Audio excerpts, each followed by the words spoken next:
الحمد لله حمدا طيبا كثيرا مباركا فيه كما يحب ربنا ويرضاه وأشهد أن لا إله إلا الله وحده لا شريك له وأشهد أن محمدا عبده ورسوله صلى الله عليه وعلى آله وصحبه وسلم وبعد.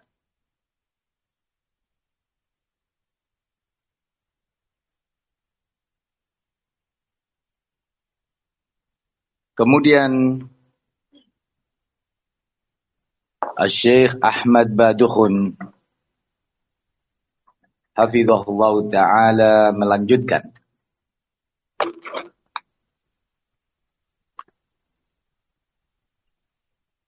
فهذه فائدة أنك إذا عرفت صفات هذه الفرقة الضالة من أجل أن تحذر من صفاتهم ولا أحد يضمن السلامة لنفسه والشيطان حريص على إغواء العبد. Dan ini adalah sebuah faidah, yaitu ketika Anda mengenali karakteristik kelompok yang sesat ini, yaitu kelompok apa? Al-Haddadiyah. Agar kamu dapat waspada. Kamu waspada dari sifat-sifat mereka. Dan tak seorang pun bisa menjamin dirinya untuk selamat. Sementara syaitan juga sangat berambisi untuk menyesatkan seorang hamba. Kemudian beliau, Syekh Ahmad Badukhun hafizahullah, mengutip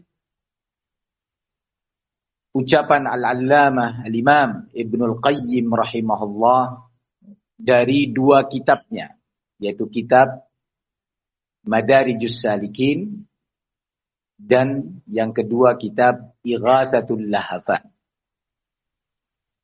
Untuk menyingkat waktu, saya akan bacakan yang dari kitab kedua, yaitu kitab Ighatsatul Lahafan. Di mana dalam kitab ini secara lengkapnya saya kutipkan langsung dari sumbernya.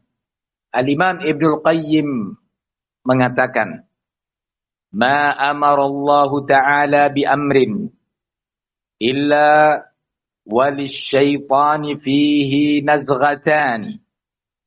Dan tidaklah Allah memerintahkan dengan suatu perintah. Apa saja? Kaitannya ibadah, kaitannya dengan iman, kaitannya dengan akidah. Perintah agama. Tidaklah Allah memerintahkan dengan suatu perintah, kecuali di sana syaitan memiliki dua pintu pengerusakan. Memiliki dua makar untuk mengganggu dan menggagalkan hamba-hamba Allah. Untuk merusak. Imma ila tafritin wa idha'ah. Wa imma ila ifratin wa ghuluwin. Yang pertama, syaitan berusaha merusak, menggagalkan dengan makarnya tadi melalui pintu tafrit dan idha'ah. Yaitu sikap meremehkan syariat, bermudah-mudahan atau bermalas-malasan untuk melaksanakannya, melaksanakan perintah Allah itu tadi. Ini tafrid. Idha'ah, menyia-nyiakan, baik dalam perkara akidah, ibadah, muamalah, iman, dientengkan sama dia, diremehkan. Bermalas-malasan untuk menegakkannya. Ini sisi pertama dari perangkap syaitan. Yaitu tafrid atau idha'ah. Yang kedua, sisi yang kedua adalah lawannya, yaitu sikap ifrat wa ghulu. Sikap melampaui batas dan ekstrim. Kalau yang tadi menganggap remeh, menganggap kecil, menganggap gampang, bermudah-mudahan. Kalau yang ini ekstrim, melampaui batasnya, membesar-besarkan permasalahan, dianggap permasalahan atau digambarkan seram sekali, sehingga memang sikapnya ekstrim. Ini yang kedua. Ifrat wa ghulu. Wa dinullah wasatun bainal jafi anhu wal ghali fi. Sementara agama Allah ini wasat, tengah, antara sikap meremehkan, menggampangkan, menganggap kecil, atau sikap ekstrim melampaui batas, membesar-besarkan, mempersulit urusan agama tersebut. Kalwadi baina jabalain. Perumpamaannya bagaikan lembah di antara dua gunung. Ini lembah di tengah, gunung di sebelah kanan, di sebelah kiri. Agama Allah di tengah.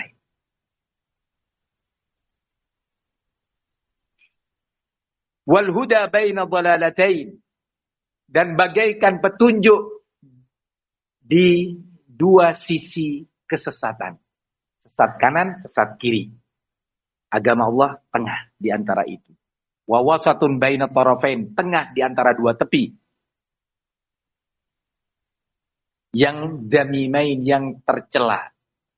Fakama annal jafi 'anil amri mudayyi'un lahu, sebagaimana pihak atau orang yang meremehkan, menganggap kecil, mengentengkan perintah Allah, itu telah menyia-nyiakan agama Allah, menyia-nyiakan perintah Allah. Juga sebaliknya, orang yang ekstrim di dalam beragama, mudayyi'un lahu, dia juga telah menyia-nyiakan perintah tersebut, syariat tersebut.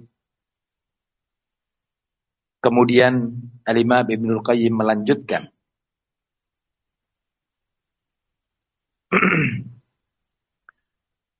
Wala yubali bi ayyihima dhafar. Kita kembali sedikit, sebelumnya ada yang terlewatkan dari ucapan Ibnul Qayyim. Wala yubali bi ayyihima dhafar.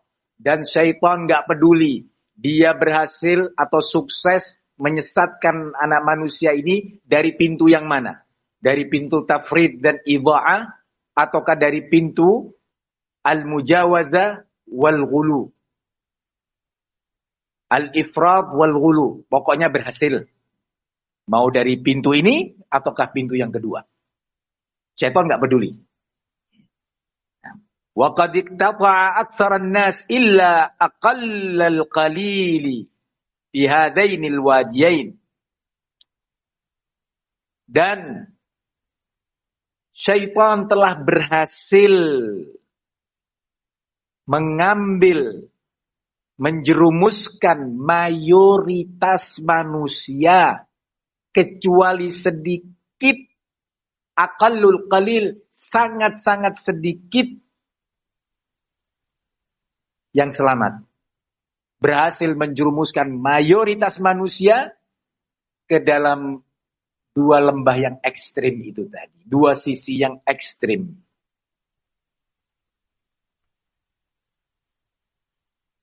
Ini penjelasan Al-Imam Ibnul Qayyim rahimahullah. Qala wadi at-taqsir wa wadil mujawaza wa ta'addi.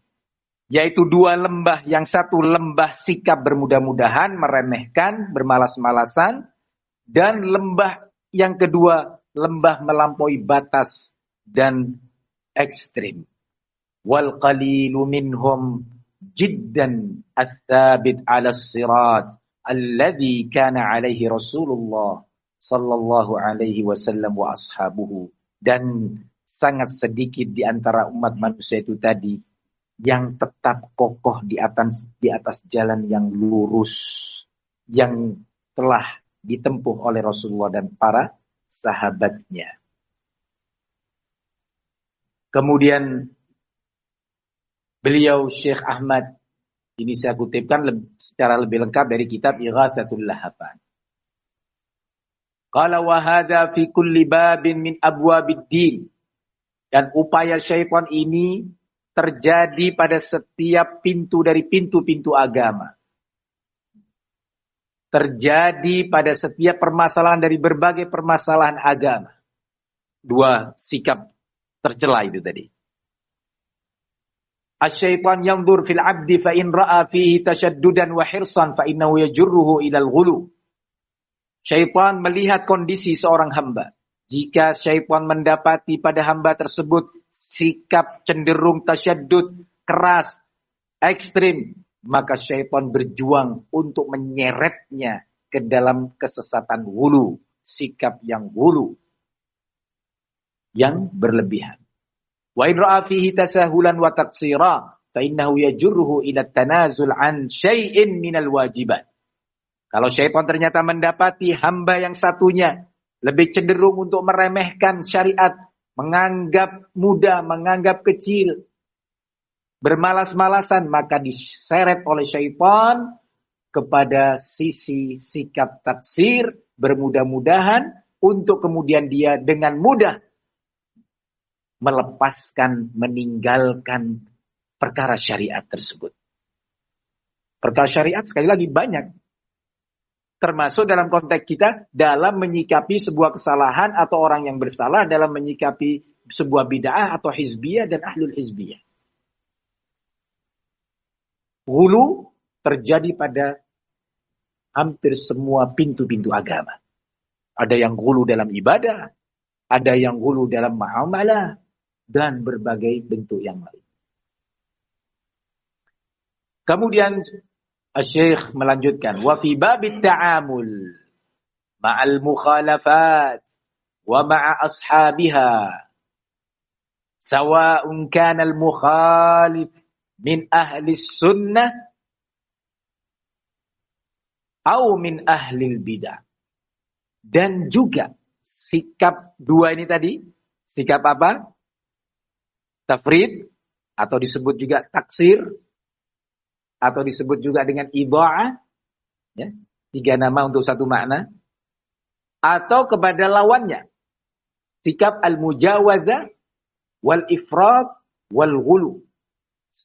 Maknanya ekstrim, melampaui batas-batasnya. Kata beliau, ini terjadi juga dalam bab bagaimana menyikapi kesalahan-kesalahan atau penyimpangan-penyimpangan dan cara menyikapi ahlul bid'ah atau ahlul hizbi, para pelakunya. Para pelaku kesalahan, para pelaku dosa, para pelaku bid'ah. Terjadi ini, satu pihak tafrid, ngentengin, tidak ada masalah. Hadir di majelisnya, berkawan dengannya. Dianggap ringan masalah hizbiyah, masalah bid'ah. Yang dilakukan oleh temannya atau kawannya atau gurunya. Enteng bagi dia. Biasanya orang seperti ini, kalau disinggung urusan pribadinya, atau dikurangin urusan bisnisnya, wah dia bisa marah. Marah besar. Lupa kawan, lupa saudara. Tapi urusan atau giliran urusan agama, urusan akidah, urusan manhaj, enteng bagi dia. Ini adalah sikap yang tercela di satu sisi. Di sisi yang pertama. Nah, biasanya yang seperti ini kalau lebih luas, lebih global itu diterapkan oleh kelompok al-Ikhwanul Muslimun. Semua adalah kawan, nggak perlu kita banyak berselisih. Ini yang pertama. Yang kedua, yang melampaui batas. Kemudian Syekh menyebutkan, sawa'un kana al-mukhalif, baik orang yang menyelisihi al-haq tadi, dari kalangan ahlus sunnah, dia jatuh dalam kesalahan. menyelisihi al-haq, menyelisihi suatu perkara dalam manhaj Ahlus Sunnah, Salafi, ataupun dari kalangan Ahlul Bid'ah. Di hamba-hamba Allah ini terjadi dua sikap. Tafrid dan ifrat. Taksir dan al-mujawazah. Al-ghulu. Baik pelaku penyimpangan atau kesalahan tersebut dari kalangan ahli sunnah sendiri ataupun dari kalangan ahlul bid'ah, ada dua kelompok nih cara bersikapnya. Dan dua-duanya ini salah, tercela. Kemudian beliau, Syekh Ahmad Badukhun, melanjutkan. Tajidul khata' fi muamalatihi ala hadaini tarafain. Kamu dapati kesalahan sikap dengan bentuk dua sisi ini tadi.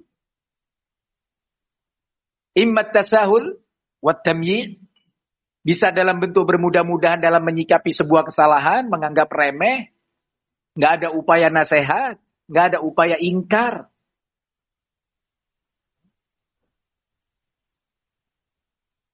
Atau tamyi', sama juga tamyi' itu bermakna tasahul. Biddifa' an mukhalafatihi au at-ta'assub lahu. Dengan bentuk apa? Meremehkannya, tetap membela kesalahan tersebut, kemungkaran tersebut, kebatilan tersebut, dan bahkan berasobiyah kepada subjeknya, kepada pelaku kemungkaran tadi. Ini satu sisi. Nggak ada kecemburuan agama. Nggak ada kecemburuan terhadap akidah. Wa imma asyiddah wal ghulu. Atau ekstrim dalam menyikapi kesalahan atau kemungkaran atau pelakunya. Jadi Islam ini ada mizannya. Ada neraca, timbangan dalam menyikapi itu. Diatur. Tidak bisa seenak kita. Semau kita. Enggak. Ini agama, ada aturannya.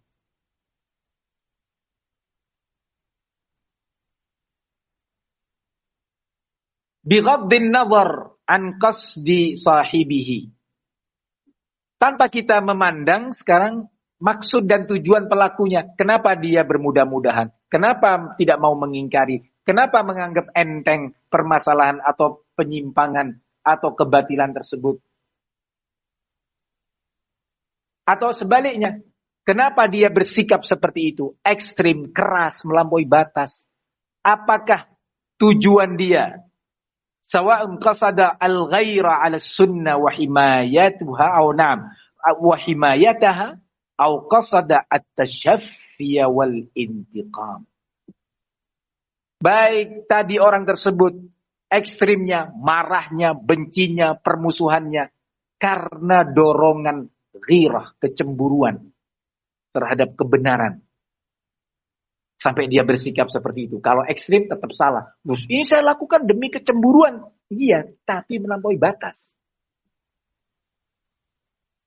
Nggak ada urusan dengan niatnya kamu. Niatnya kamu bagus. Karena kamu cemburu kepada sunnah. Kamu cemburu kepada salafiyah. Tapi sikapmu ini melampaui batas syariat. Ekstrim. Wulu. Ataupun kata Syekh, tujuan dia karena dorongan at-tashaffi. Apa tashaffi itu? Ingin memuaskan sakit hatinya dia. Dia sakit hati, tak balas kamu. Intiqam, ingin balas dendam. Terlanjur sakit hati. Yang kedua ini, dosanya langsung berlipat. Tujuannya memang jahat, jelek, karena hududun nafas, dan caranya ekstrim.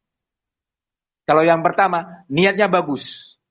Niatnya ingin membela sunnah, membela salafiyah.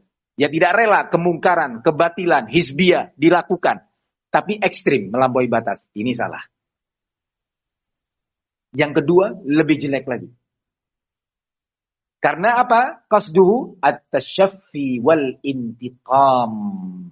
Ingin memuaskan sakit hatinya selama ini dan ingin membalas. Semoga Allah lindungi ana dan antum semuanya dari hududun nafs. Kemudian Syekh melanjutkan, falyakun al-'abdu ala hadar. Hendaknya seorang hamba benar-benar dalam kondisi waspada. Wal yakun nasihan di nafsih, muhasiban laha. Hendaknya dia menjadi orang yang selalu menasehati dan menyayangi dirinya dan selalu melakukan muhasabah terhadap dirinya. Qad yaqa' fi syai'in min at-tamyi' aw at-tasahul wa qad yaqa' fi syai'in min at-tashaddud wal ghulu. Boleh jadi dia itu jatuh dalam sikap ekstrim yang pertama, ekstrim kanan, bermudah-mudahan meremehkan syariat, meremehkan manhaj, meremehkan sunnah, meremehkan sebuah kemungkaran yang menyelisih sunnah, menyelisih salafiyah, atau dia jatuh pada sisi yang sebaliknya, yang ekstrim. Waspada, kata Syekh. Kemudian beliau melanjutkan, idzan at-tadhkir bihadhil masail nahtaju ilaiha. Jadi, kata beliau, menasehati, mengingatkan diri kita dengan perkara ini sekarang yang akan dibahas, yaitu tentang apa? Karakteristik kelompok Al-Haddadiyah, kita semua membutuhkannya. Min ajli an naslam wa an nusallim anfusana, agar kita bisa selamat dan menyelamatkan diri kita.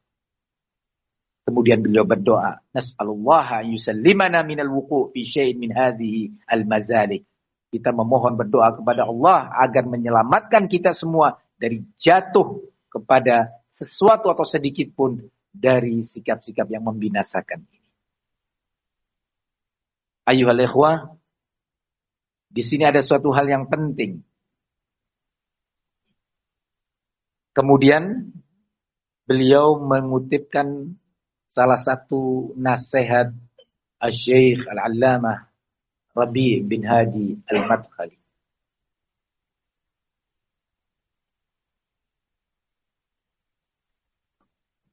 Beliau mengatakan, wa fil internet jama'atun yasifuna ahlas sunnah bi annahum haddadiyah wa sifatul haddadiyah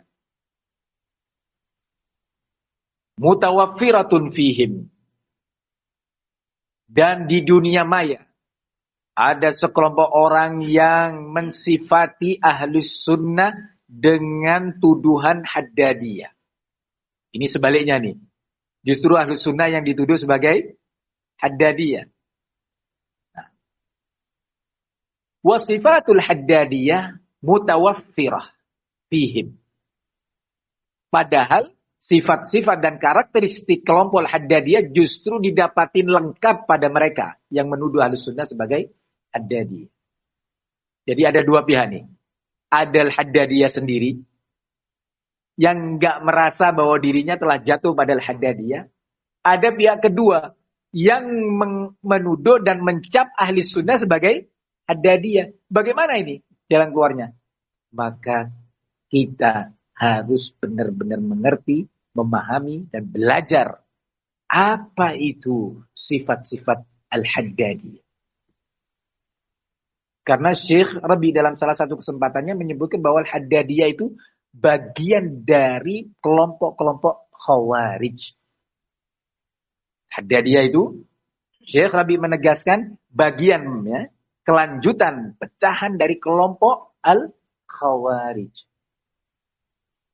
Dan mereka masing-masingnya dari generasi ke generasi Al-Haddadiyah yang saya sebutkan tadi, jilid 1, jilid 2, jilid 3, Al-Haddadiyah itu punya ciri khas masing-masingnya.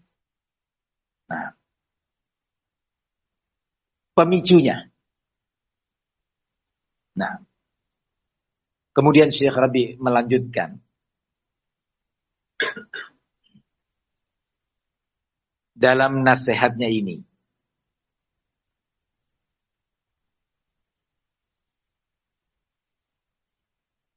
Qala wasifatul haddadiyati mutawaffiratun fihim.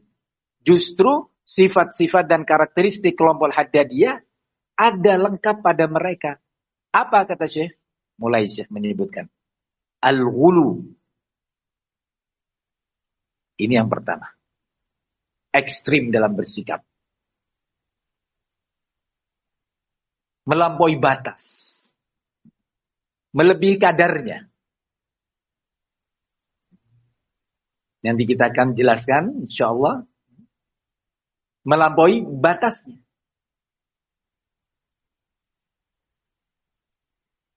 Yang kedua, qala wal kadhib, dan dusta.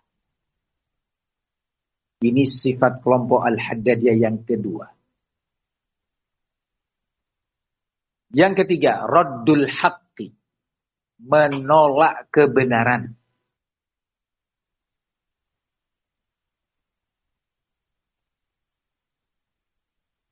Kemudian Syekh Rabi menegaskan, fafhamu hadza wadhbutu sifatil haddadiyah. Fahami dengan baik perkara ini. Dan yakinilah secara kokoh sifat-sifat haddadiyah. Faman wajadta fihi fahuwa minal haddadiyah. Au syabihun bihim. Au aswa'u minhum. Barang siapa yang ditemukan pada dia ciri-ciri kelompok Haddadiyah, maka dia seorang Haddadi. Atau kata Syekh, mirip dengan mereka. Atau yang ketiga, lebih jelek dari mereka yang sebelum-sebelumnya.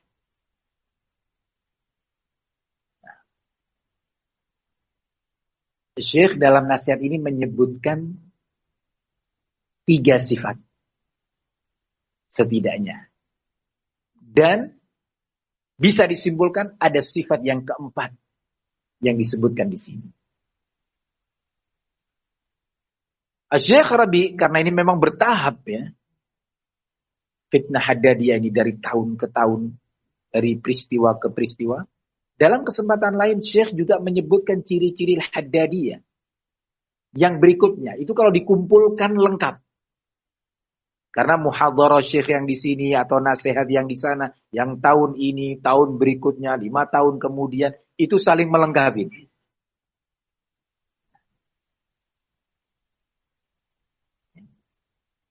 Tadi apa yang pertama? Sifat al-Haddadiyah, al-ghulu, ekstrim, melampaui batas. Melampaui batas. Dalam kebencian, melampaui batasnya dalam menyikapi sebuah permasalahan.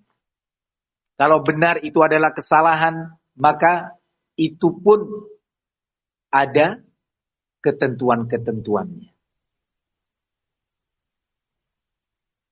Kemudian Syekh Ahmad mengatakan as-sifatul ula. Sifat yang pertama, karakteristik yang pertama dari kelompok Al-Haddadiyah, allati tadammanatha ibaratus syekh, yang dikandung oleh redaksi ucapan Syekh Rabi, bahwa min sifatil Haddadiyah al-ghulu, bahwa di antara sifat-sifat Al-Haddadiyah adalah ekstrim. Dan beliau mengatakan, wala syak annal ghulu min asbabid dhalal, tidak bisa diragukan lagi bahwa sikap ekstrim adalah salah satu sebab kesesatan. Waqad hadzara minhu an-nabiy sallallahu alaihi wasallam fi ahadits katsira, dan Nabi telah memberikan tahdzir, peringatan dalam banyak hadisnya. Wa bayyana annahu min asbabil halak, dan beliau sallallahu alaihi wasallam menjelaskan bahwa sikap ekstrim melampaui batas adalah bagian dari sebab-sebab kebinasaan atau kesesatan.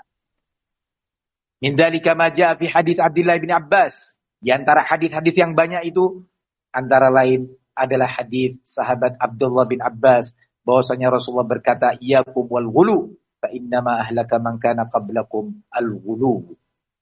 Waspadalah kalian dari sikap ekstrim. Karena yang telah membinasakan umat-umat sebelum kalian adalah sikap ekstrim. Sebelum itu penting kita tanya, dari mana kita bisa selamat dari sikap ekstrim? Pertama tentunya doa kepada Allah. Minta siratal mustaqim. Minta jalan yang lurus, yang tepat dalam segala urusan agama. Minta kepada Allah. Yang kedua, belajar. Mengerti kesalahan dan tingkatan-tingkatannya. Kemungkaran dan level-levelnya. Supaya kita bisa kemudian kita belajar solusi, obat, atau cara penanganan terhadap kesalahan-kesalahan atau kemungkaran-kemungkaran tersebut. Sesuai dengan levelnya. Kalau tidak mengerti kita, maka kembalikan kepada ulama. Ulama yang akan membimbing. Di level mana ini? Kesalahan ini terjadi. Pada tingkatan dan level berapa ini? Kemungkaran atau bid'ah yang terjadi. Maka ulama akan memberikan dosis yang sesuai. Ini penting bagi kita semuanya. Sehingga kita tidak menyamaratakan semua kesalahan. Begitu juga pelaku kesalahan. Kita harus bisa mengidentifikasi dan mengklasifikasi pelakunya. Ini siapa? Sehingga menentukan caranya yang akan digunakan. Tidak ekstrim dan tidak bermudah-mudahan. Tidak meremehkan dan menganggap kecil. Dan tidak pula membesar-besarkan dan membuat seram permasalahan. Dua sikap yang tercela. Dengan talabul ilmi. Yang terus-menerus.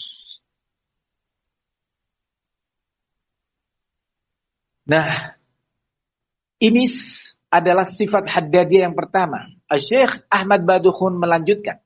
Wa min dzalika al-ghuluwu fil ashkhas wa ta'assubu lahum.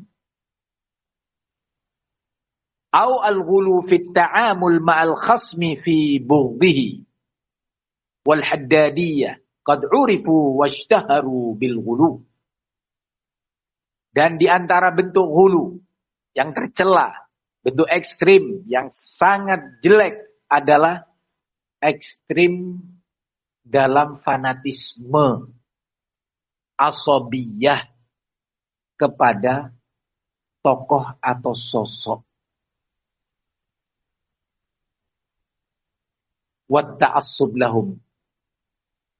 Ini bentuk yang pertama.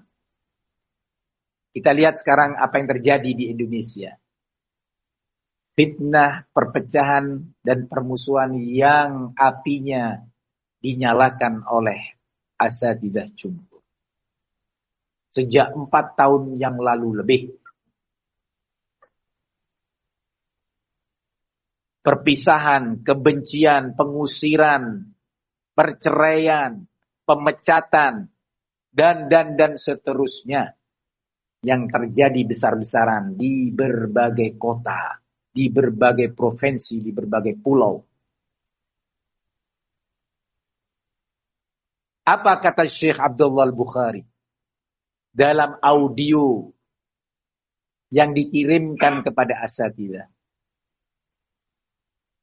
Kata beliau, setelah aku meneliti surat kalian, data-data yang kalian laporkan itu, yang dikirimkan kepadaku, kata beliau, annal amra la yatahammal kull hadzal firaq wa hadzal shiqaq, atau kama qala. Ternyata permasalahannya tidak pantas dan tidak boleh menjadi sebab perpecahan dan perpisahan ini. Berarti ekstrim dalam menilai masalah. Asatidzah jumhur ghulu dan ekstrim dalam memposisikan apa yang mereka anggap sebagai kesalahan. Saya katakan yang mereka anggap, bukan yang dianggap dan dinilai oleh ulama. Ekstrim. Jika benar itu kesalahan, maka ada cara dan dosisnya. Tidak seperti sekarang yang terjadi. seorang suami istri cerai, anak berselisih dengan ayahnya, ayah mengusir anaknya, pegawai dipecat dari perusahaannya,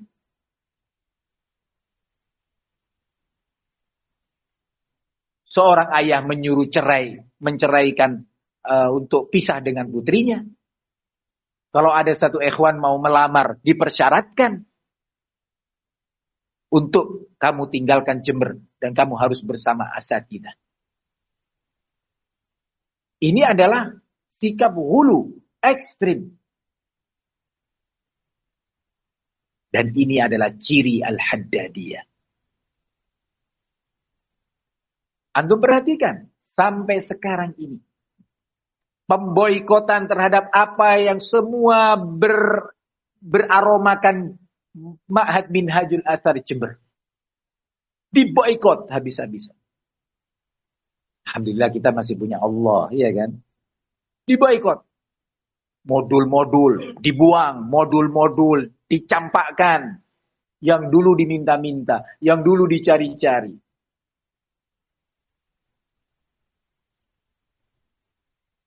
Begitu juga bisnis yang ada kaitannya dengan Ma'had Minhajul Athar. Atau ikhwan-ikhwan yang dinilai oleh mereka tidak mau mengikuti doktrin asatidzah, maka putus bisnis. Luar biasa. Haddadiyah yang sebelumnya tidak.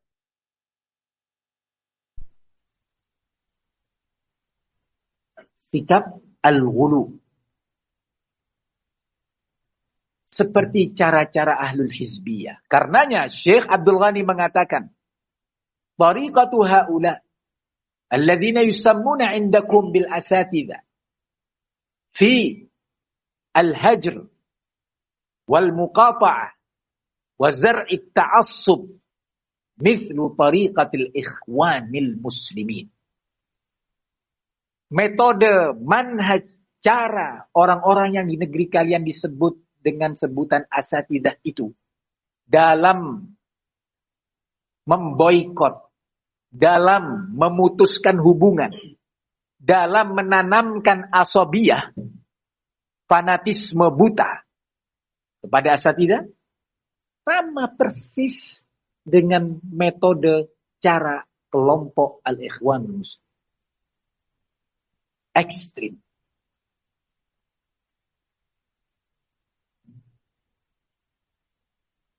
Ekstrim.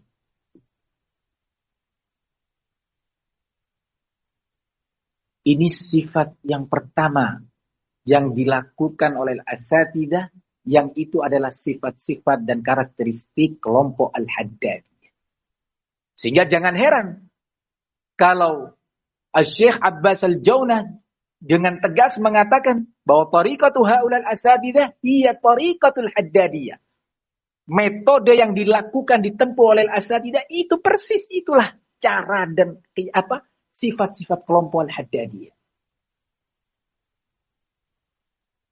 Hulu.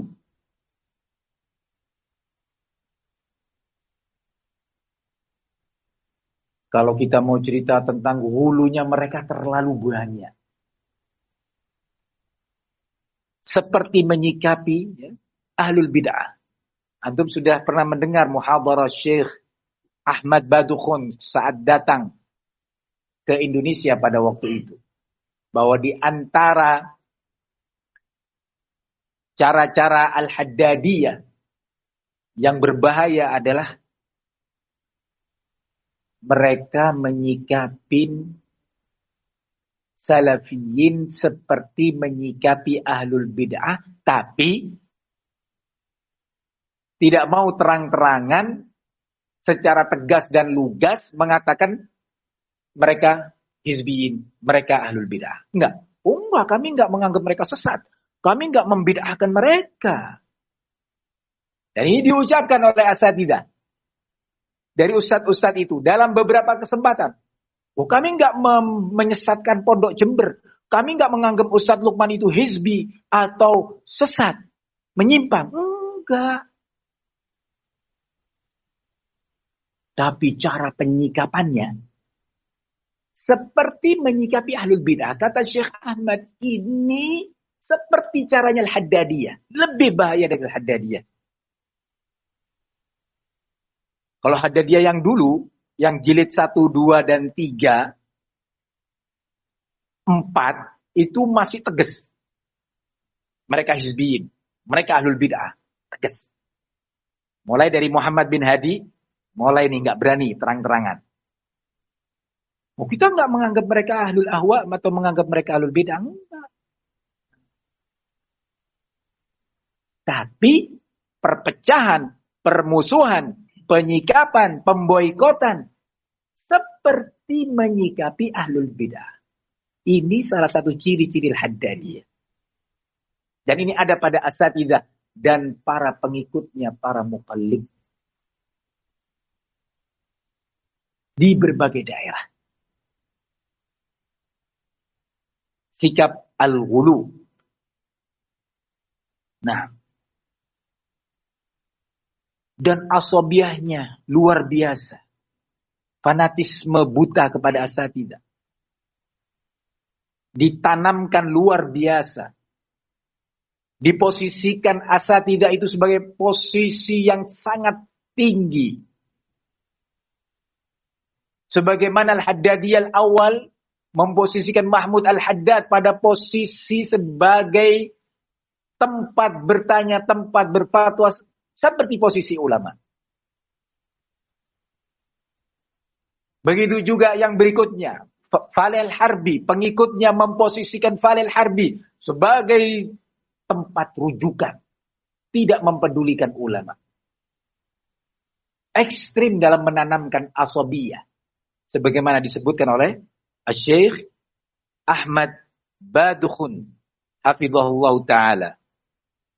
Sebelum kita melanjutkan itu, saya ingin sedikit membacakan pola asatidzah dalam menanamkan asobiyah.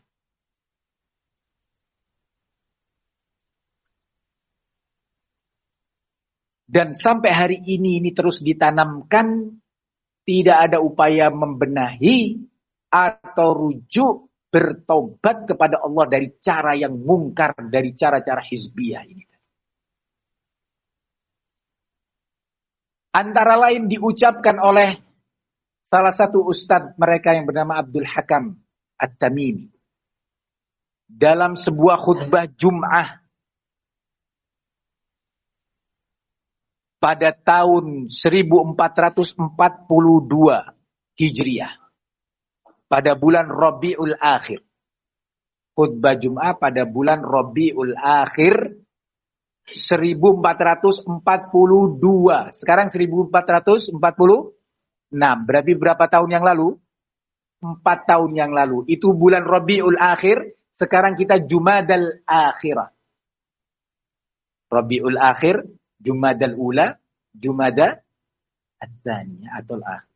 Jadi 4 tahun lebih yang lalu. Kemudian materi yang sama diulangi 2 tahun kemudian. Pada tahun 1444. Pada bulan Jumadal Akhirah. Persis. Sekarang 2 tahun yang lalu. Bukannya tobat. Tambah menjadi apa yang diucapkan oleh orang ini di dalam mendidik salafiyin. Dan terus mengobarkan api perpecahan. Menanamkan asabiyah. Mengangkat derajat dan posisi asatidzah bukan pada tempatnya. Ekstrim. Dia mengatakan dalam khutbah Jum'ahnya itu.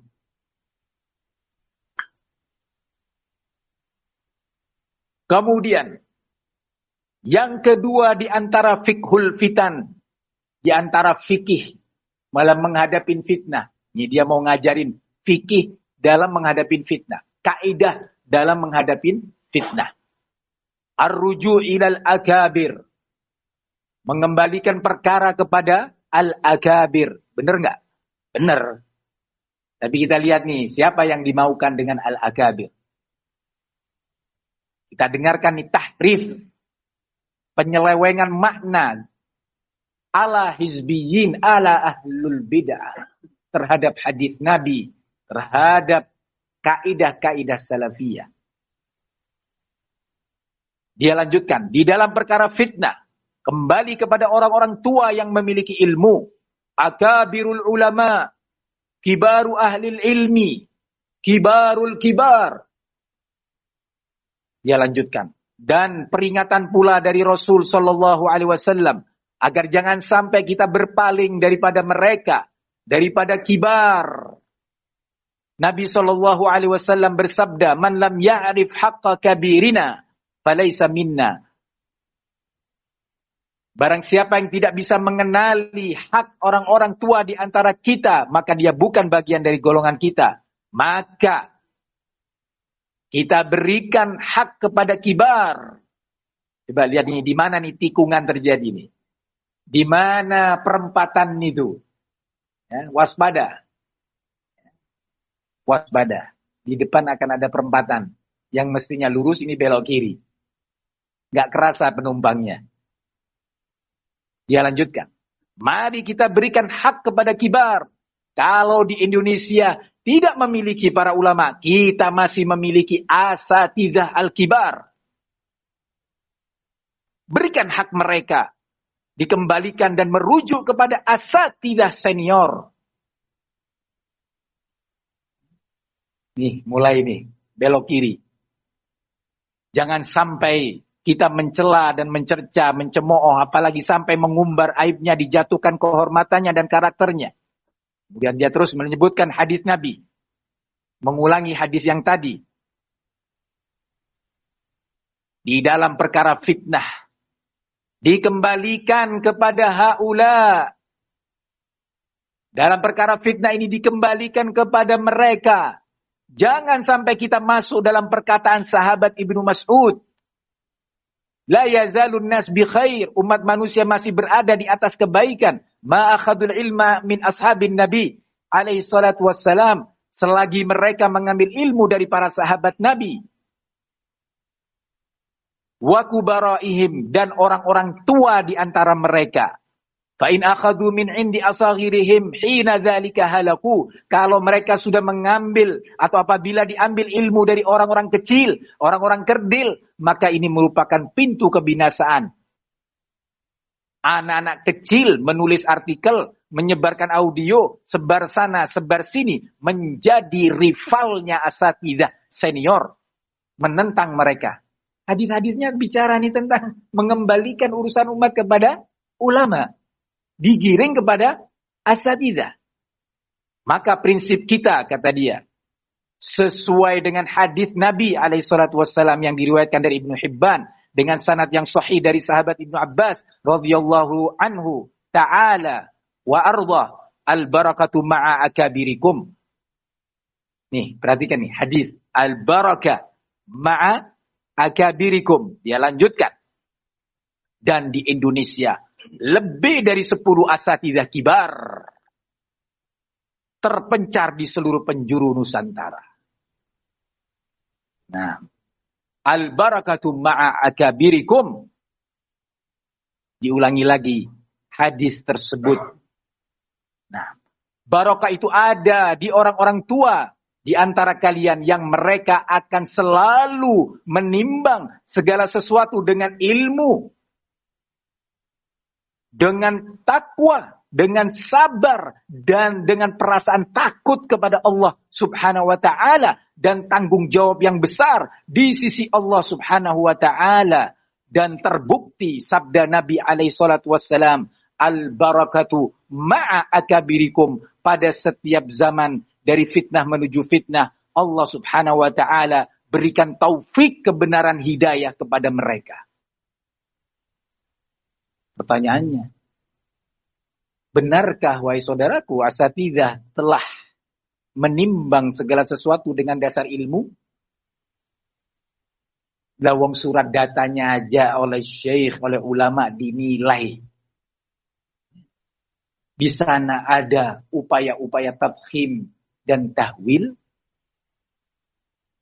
Surat data yang tidak pantas dijadikan dasar perpecahan. Apa itu ilmu? Sedikit pun bukan bagian daripada ilmu. Anda katakan bahwa itu dengan takwa. Takwa yang mana? Menggiring salafin kepada perpecahan. dalam permasalahan yang tidak pantas dan tidak boleh terjadi perpecahan. Takwa yang mana? Upaya membesar-besarkan permasalahan dan membuat seram permasalahan di hadapan salafiyin. Itu bagian daripada takwa? Lah, itu bagian daripada kadzib, daripada bohong. Dan itu dengan perasaan takut kepada Allah. Berbohong itu bagian daripada rasa takut.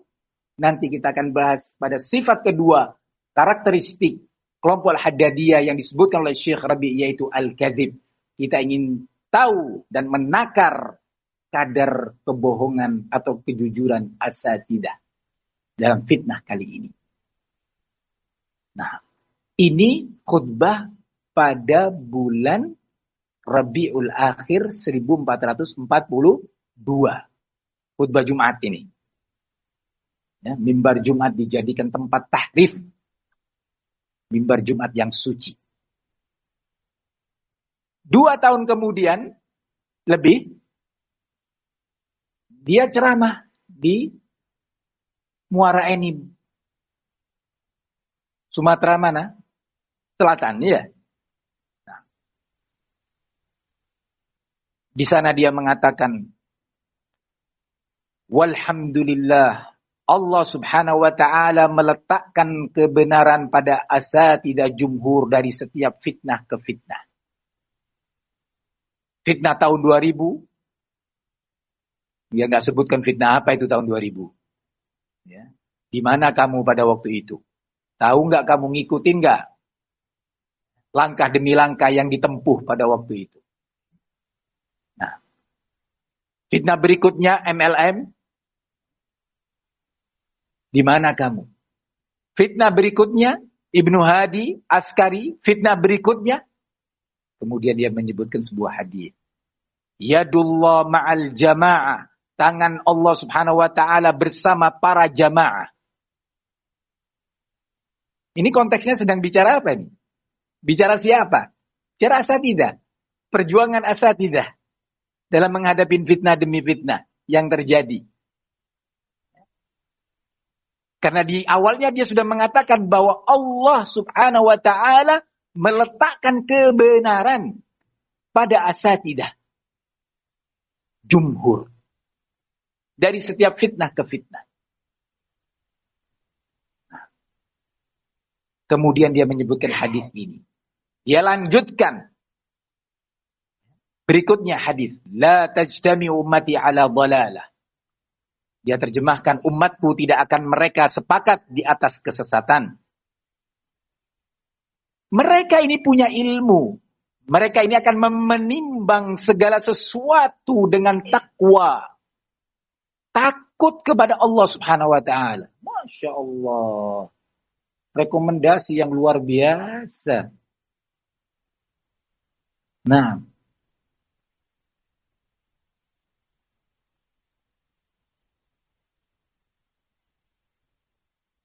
Kamu mengatakan demikian, mengatakan bahwa mereka asatidah menimbang dengan ilmu, menimbang dengan takwa, menimbang dengan rasa takut kepada Allah. Sementara Syekh Al-Bukhari dengan tegas mengatakan di dalam audionya dan dipertegas lagi di Jalsa Madinah bahwa apa yang kalian tuliskan dari data-data itu berdiri di atas hududun nafs, hawa nafsu. Siapa yang mau diikuti? Ceramah ini di Muara Enim ataukah Syekh Abdullah Al-Bukhari? Nah.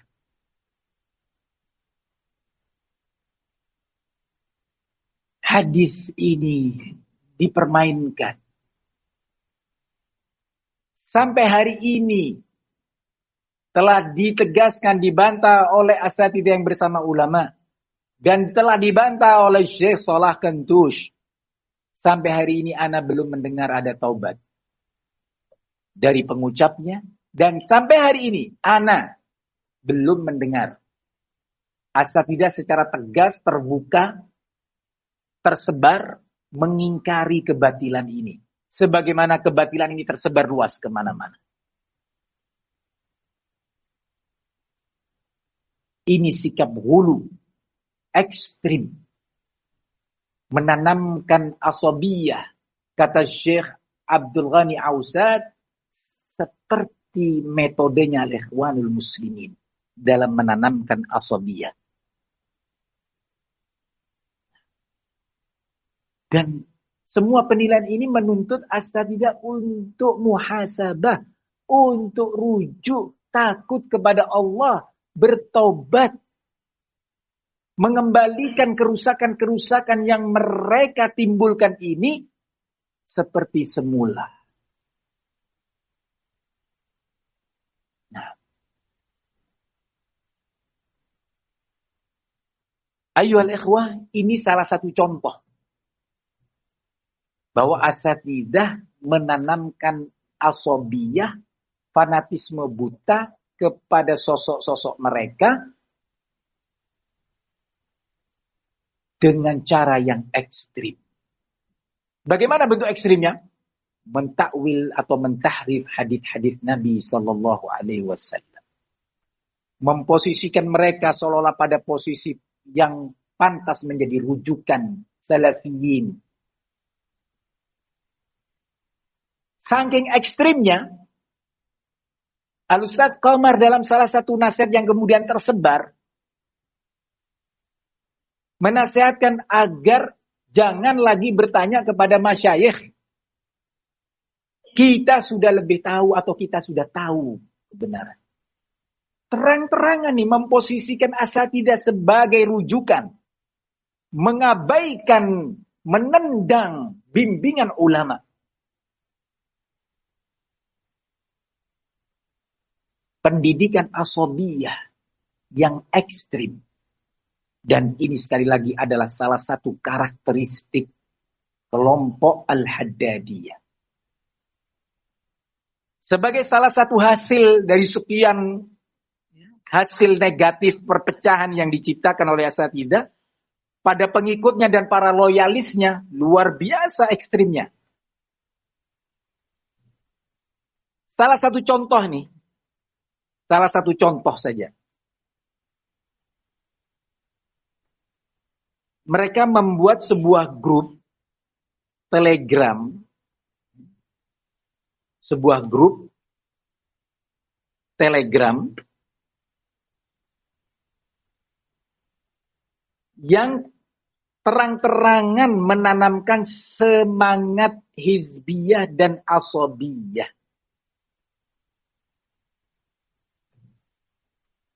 Nah,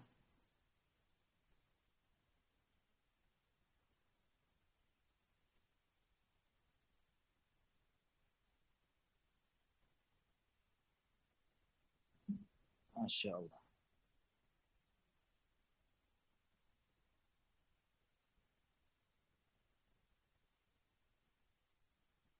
Iya.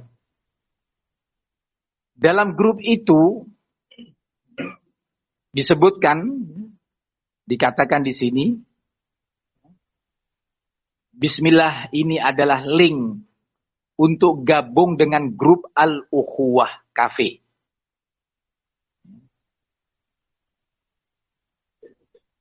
Yang di Telegram ini khusus ikhwan dalam kurung pria salafi yang semanhaj dalam kurung bersama asatidzah jumhur. Terang-terangan ini membentuk pengelompokan satu manhaj. Nama manhajnya adalah yang bersama asatidzah jumhur. Bukan bersama ulama, enggak. Ini salah satu hasil dari pendidikan pola tarbiyah asabiyah asatidzah yang ekstrim.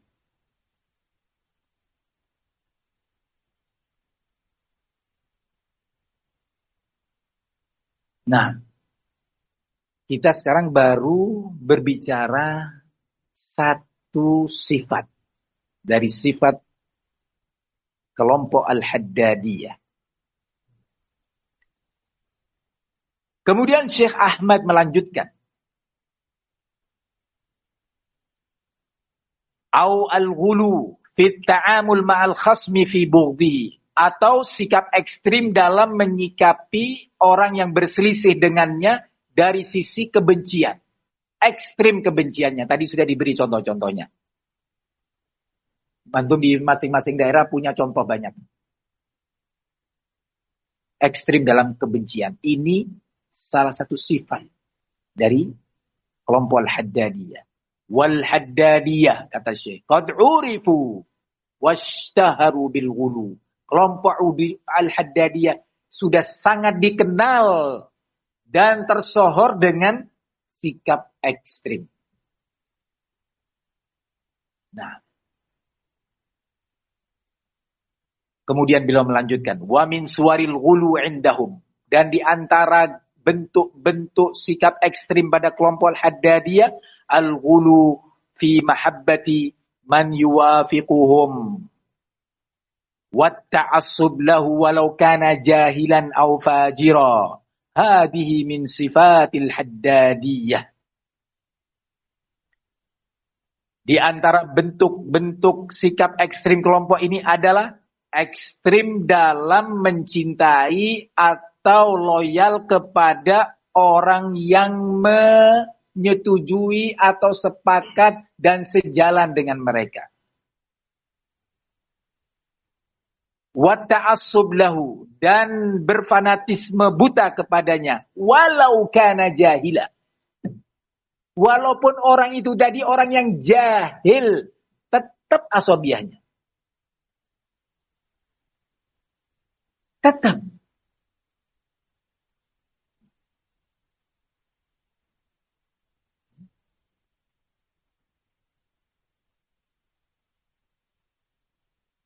Dalam menghadapi fitnah ini, nggak satu pun dari asatidzah itu yang ternilai sebagai orang yang berilmu.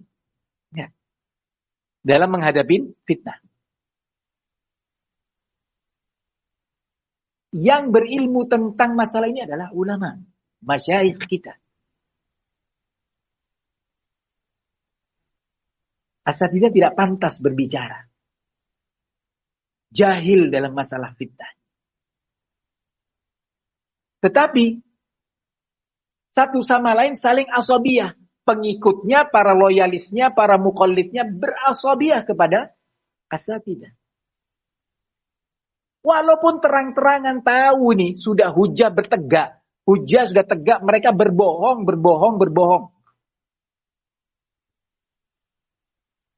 Tetap aja asabiyah. Begitu juga para pengelola channel-channel fitnah. Baik yang majhul ataupun yang mulai menampakkan dirinya. Asabiyah kepada mereka. Ini bukan baru sekarang. Faleh Al-Harbi, karena ketidakmampuan secara ilmiah untuk membantah nasihat-nasihat ulama, nasihat-nasihat masyayikh, dan tulisan-tulisan para ulama, Faleh Al-Harbi memanfaatkan dan menggunakan para pengelola channel atau web di dunia maya. Wah, luar biasa ucapannya, pedesnya, caci makinya, keberaniannya berbohong. Persis channel-channel fitnah yang ada di Indonesia. Yang oleh asatidzah sampai hari ini dibiarkan dan tidak ada tahdir terbuka, jelas, lugas di sebuah muhadharah. Benar-benar pengikut asatidzah dan muqallidnya berasabiyah kepada channel-channel ini tadi.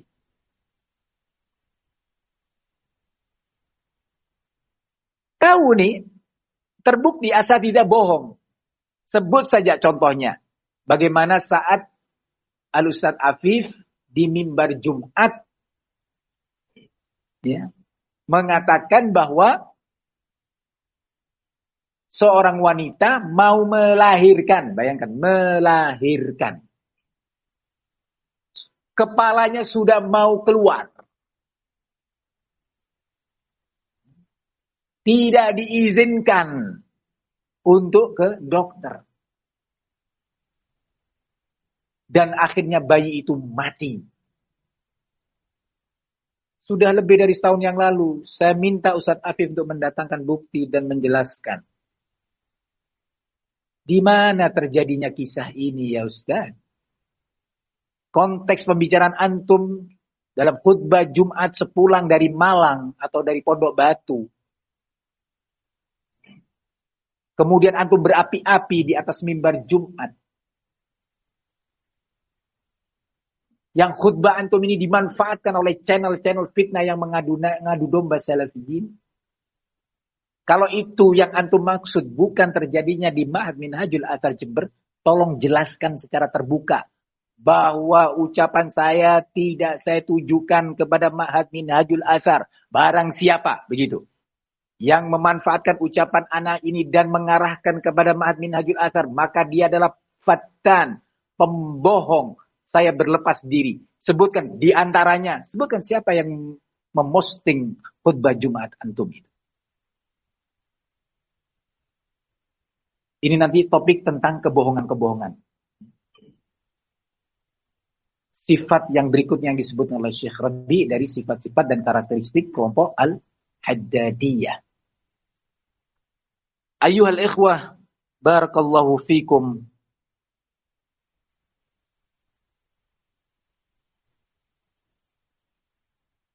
Syekh Ahmad melanjutkan. Nah, hadhihi min sifatil haddadiyah. Dan ini ekstrim dalam asobianya hatta kepada orang yang jahil sekalipun. Jahil dia, tidak mengerti hukum agama. Tapi asobiahnya tetap. Ini ciri-ciri kelompok Al-Haddadiyah yang terjadi pada fitnah asatidah di Indonesia ini.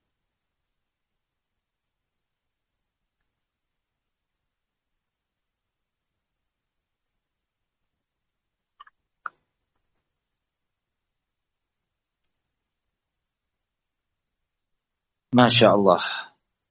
Tampaknya memang topik ini kajian dengan tema karakteristik kelompok Al-Haddadiyah pada manhaj asatidah jumhur atau jumhur asatidah ini perlu beberapa majelis. Ana cukupkan kajian kali ini sampai di sini.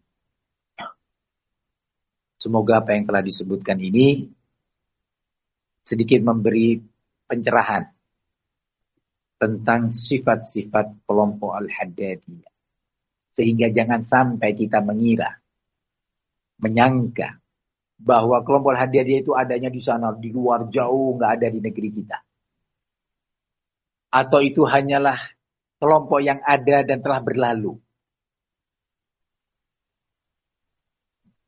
Dan ternyata sifat-sifat karakteristik kelompok Al-Haddadiyah ini sudah ada di dekat kita. Sudah ada di sekitar kita. Perlu waspada. Semoga Allah Subhanahu wa taala melindungi salafiyin semuanya dari berbagai kemungkaran. Amin. Allahumma amin. Naktafi bihadzal qadar wa sallallahu wasallam wa barak ala nabiyyina Muhammad wa ala alihi wa sahbihi wasallam walhamdulillahi rabbil alamin.